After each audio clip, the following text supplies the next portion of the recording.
It's been nearly 500 years since Martin Luther first took a stand against the Roman Catholic Church by nailing his 95 Theses to the wall of the All Saints Church in Wittenberg.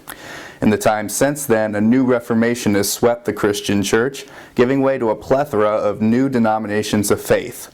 They all have similarities and differences, some amicable and some not. But if there's one thing the Lutheran Church is known for, it's their music. This is thanks largely in part to Martin Luther's own passion. Trinity Lutheran Church in Pullman is home to Lutheran worshipers of all ages. They gather every Sunday to pray, laugh, eat, and sing. Preaching was huge for Luther, but second place, and sometimes not second, sometimes it took over and became first place for Luther, was music. Martin Luther was a professor of theology in present-day Germany right as the Renaissance was kicking into full swing all over Europe. Luther was kind of on a cusp time, a transition time in European history, a transition from the medieval time into the Renaissance. Renaissance was kind of this rebirthing, this explosion of the arts, but it came late for Germany. The fall of Constantinople in 1453 led many Greek scholars throughout Europe and their ideas to Luther's front door. And all of a sudden it became accessible to him. Along with his translations, Luther introduced hymns that any layman can enjoy.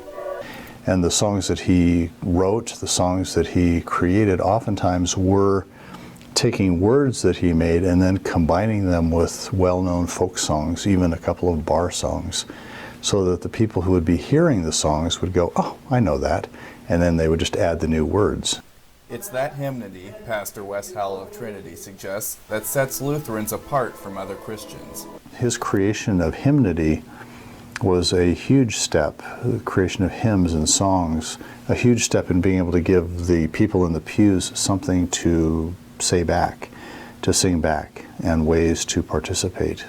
Pastor Wes says he prefers this interaction over praise bands. And the tendency is that you have music done by a praise band, and it's music that can often only be sung by the people who are up front, who are on the stage, and the people who are in the chairs or are simply watching, or they're kind of singing along, or they're humming along, or maybe they know just the verse.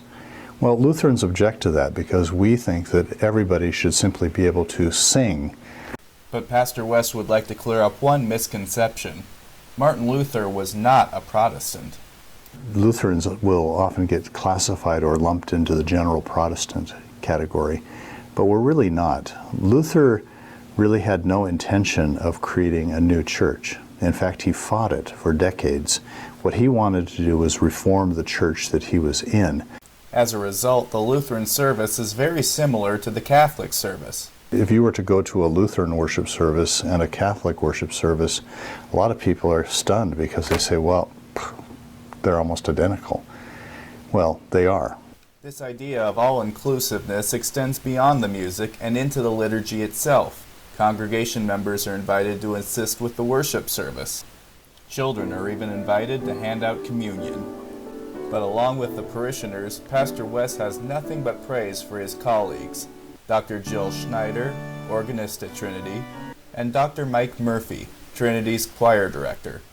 Dr. Murphy, who is our choir director, is the director of the professor of music and choral direction at the U of I. Dr. Schneider, Dr. Jill Schneider, is the professor of organ at WSU. So they're bringing in that expertise. They're also bringing in people that they know that really, but the nice thing about both of them is that they're also bringing in a real sense of a love of music and allowing music to speak. And at Trinity, that's what it does.